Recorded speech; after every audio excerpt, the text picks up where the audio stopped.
Welcome back to the channel, folks and fellas. I'm Elias Siegelman. This could be a major development that the Speaker of the House, Mike Johnson, has been trying to avoid. Trump is, of course, facing a huge scandal with the Epstein files. Scandal really undersells it, but now there's a leaked affair that could come out to the media and ruin the Republicans' chances in the midterms, even more than they've already ruined it just by being Republicans. So this has already sent shockwaves through the Republican Party as Mike Johnson has come to realize that his time as Speaker of the House could be coming to an end in a matter of months. So I've got a clip for you here. Let's jump right into it. With regards to today's deposition, I want to be clear at the outset that President Clinton, as of today, has not been accused of a crime. There are not public files available that accuse him of a crime, whereas there are publicly available documents that do allege a crime of President Trump.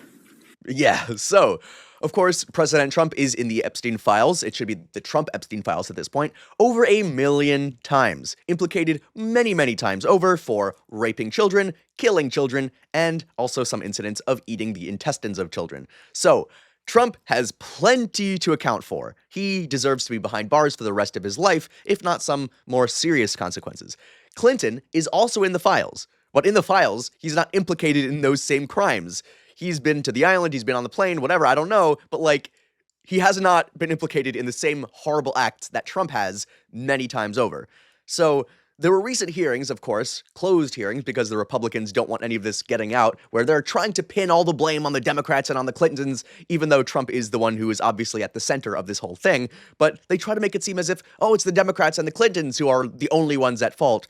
And now there's statements about how, no, the relationship between Epstein and Clinton was, as quote-unquote normal as between a president and a pedophile billionaire can get. Definitely not a good look for sure to be anywhere close to Epstein. In the same room, doesn't matter. But in terms of actual crimes, Clinton is not on the chopping block, and Trump should be. But it is very well established that President Clinton had a relationship with Jeffrey Epstein and Ghislaine Maxwell, and we are treating this investigation extraordinarily seriously. And when you see the recorded deposition, you will see that we asked all of the hard questions, centering the survivors, making sure that we get to the bottom of where there are discrepancies in the record, and understanding how not only the crimes that Jeffrey Epstein committed could go on, but why there was a culture that surrounded him wherein the rich and powerful turned a blind eye.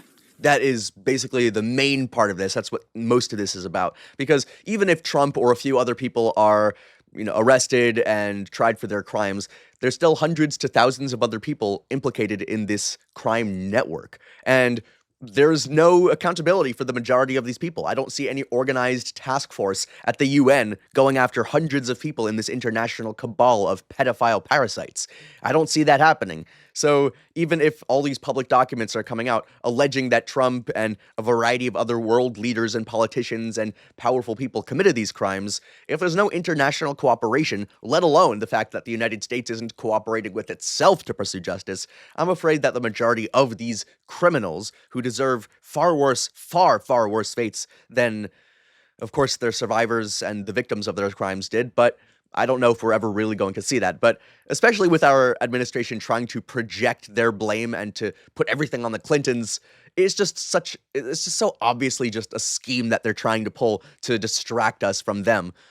It's all the same people at the top, and some of them may not be directly implicated. Like, I don't know if Bill Gates necessarily raped children. I don't know if Bill Clinton raped children, but I know Trump did, and I know a bunch of other people did, and I know Epstein did. So where's the pursuit of justice there? It's not there. It's going after people like Clinton instead. But he's just using them to distract from everything, right? And with that, I turn it back to our ranking member. Hello, everybody. Congressman Maxwell Frost. First off, I just thank you to President Clinton for coming here today to speak with us. Answering these questions has been helpful for us as we will continue this investigation. Donald Trump, as we know, needs to come before this committee. He's been caught in multiple lies as it relates to his relationship with Jeffrey Epstein.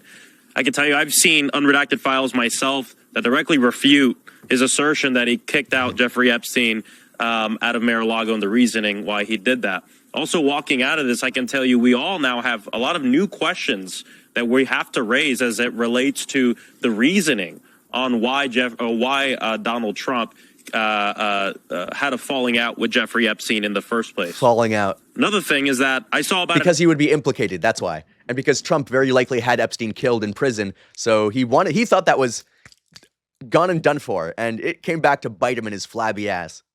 An hour ago, Donald Trump in a press conference said that Howard Lutnick is, quote, a very innocent guy.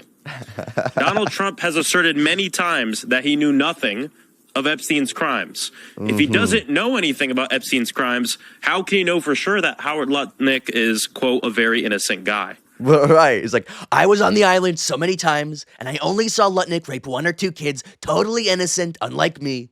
I don't know about Howard Lutnick. I only told him to do a few crimes, and he probably only did a few of them. Totally innocent. Howard Lutnick is probably just as guilty as Trump. He's part of his administration, so every single one in that administration deserves to be in jail. So, yeah, why aren't we pursuing justice for Howard Lutnick? Why only Bill Clinton? It's so transparently partisan. It's ridiculous. We have questions for him. And I think what today is showing and what yesterday is showing is, of course, no one's above the law. That includes the President of the United States. And my hope is that our Republican colleagues, as we walk out of here today and go back to D.C., will join us in making sure that we can hear from Howard Lutnick, from Pam Bondi, and from President Trump.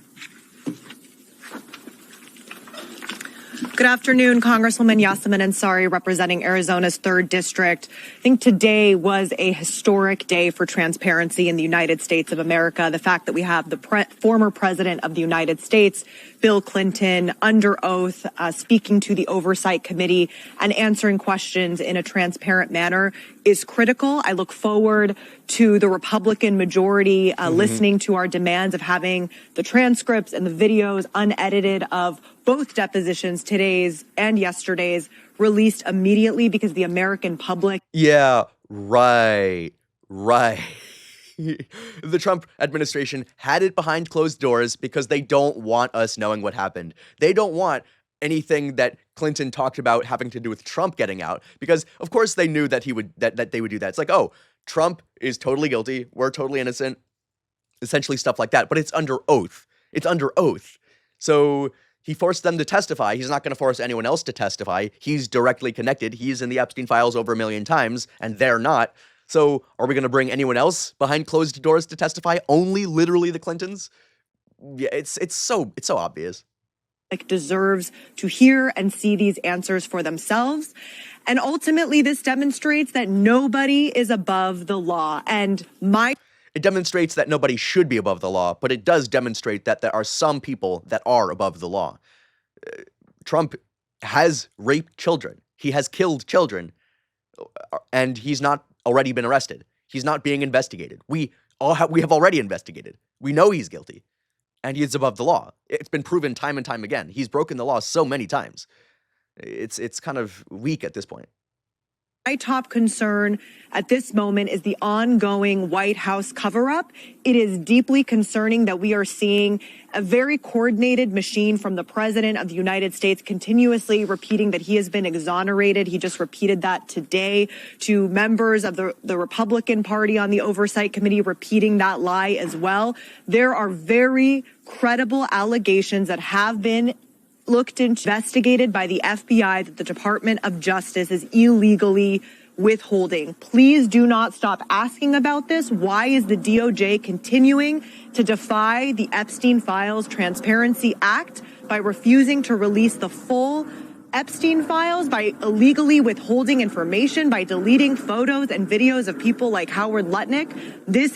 Yeah, so they're doing more stuff like that. They're deleting photos, they're hiding things. They've only released a small percentage of the total files that they have to release. They've redacted many of the people who committed those crimes and unredacted the victims' names in order to bully them and allow MAGA to send death threats to them. So kudos to all of the brave, heroic survivors who are still standing up and still pointing at the people who committed these crimes, because they are being attacked because of the DOJ releasing their names. And the DOJ is purposely blocking justice from occurring. It is preventing justice from happening to Trump, to Howard Lutnick, and Mike Johnson, the Speaker of the House, is cooperating and fully participating in the protection of these pedophile parasites. So it's just all part of this grand scheme where all the billionaires and all of the centimillionaires and all these powerful people who are part of that cabal are part of this plan, part of this global network of pedophiles trafficking children, eating children, raping children. Trump is part of it. Clinton touched his toes into it, and he just made, and Hillary Clinton just made a sworn deposition, a sworn statement behind closed doors, even though it should have been public, because they're confident that any investigation won't show that they're guilty. But we are confident that any investigation that reaches its conclusion would definitively state that Trump is guilty of the crimes that he's accused of. But even the Speaker of the House, Mike Johnson, knows that the walls are closing in and that his own party is pretty much doomed in the midterms. This is the worst look for a political party that there is. The Republican Party, the pedophile party, the party that protects pedophiles, the rapist party. That is essentially what they are at this point, protecting Trump and protecting all of the people who did this. And yeah, should previous presidents have released those Epstein files? Sure. Who's the one doing that now and protecting himself and all of the other perpetrators? Trump and the DOJ and Mike Johnson and Pam Bondi and Kash Patel and all of those sycophant fools who are just going to end up, behind bars for their crimes. The 2026 midterms may be more impactful for Republicans than any midterm in history, and not in a good way for sure. Trump is definitely hiding something. He has however many skeletons in his closets, and polling numbers are dropping like a stone for him. Mike Johnson knows it, and that's why he's been on edge for the past week in his political, stately way. Trump is actually completely innocent, you guys. Nothing to see here, guys. So that's why he always acts like that, like he has a massive stick up his ass. But time is running out, and the Democrats at least have momentum here. Republicans are worried about not only the Epstein files, as massive as that is, but the ongoing attempts to start a war with Iran, the ongoing blockade of Cuba and the starvation of its people, the ongoing genocide of Palestinians in Gaza, the ongoing coup that we're running in Venezuela. Like, this is the war president. He's waging war on everyone else in the world with tariffs and through bombs, and he's waging war on Americans with ICE and the removal of our First Amendment rights and our other rights and the right to abortion and the right to publicly protest. And he's destroying this country and this world, and obviously he's destroyed the lives of multiple children, and it's only a matter of time, hopefully, before he ends up getting what's coming to him. But I guess that'll be a day in the future. But he's struggling to keep his base motivated, that's for sure. Even in MAGA, even Republicans are seeing how bad this looks, and even the ones that have a fraction of a soul left, a fraction of a heart left, the fraction of people who actually do seem to care about the children and are hearing about all this and like, Trump promised to be transparent, he promised to release the Epstein files, and now he's doing his utmost best to protect himself and all the people in it. Very bad look for these child rapists and murderers. But at least now the Democrats know that they have the upper hand, if only they'll take full advantage of it, and at least Mike Johnson is shitting his pantaloons in facing the reality that his speakership is almost certainly coming to an end. Anyway, welcome to the channel. I hope you enjoyed this show. I hope you enjoyed this episode. Remember to like and subscribe. Let me know what y'all think. Let me know what you want to see in the future regarding all this political drama and all this bullshit that we have to deal with. I have trouble dealing with all these emotional topics sometimes, as a lot of it deals with the suffering of children. And I just have to constantly say that the president of our country, of the United States, the most powerful country in the world, is a child rapist, child murderer, and child cannibal. Just say that into the world as loud as you can. Share this video. Remember, everyone should know this. This is the biggest scandal of my life, of all time. I don't even know. This is some pretty drastic stuff, and we're kind of living through it, so we're not even aware how this is going to look in the history books, but it's pretty fucking big. Anyway, my name is Elias Siegelman. Thanks for joining. I'll see you in the next video. Peace.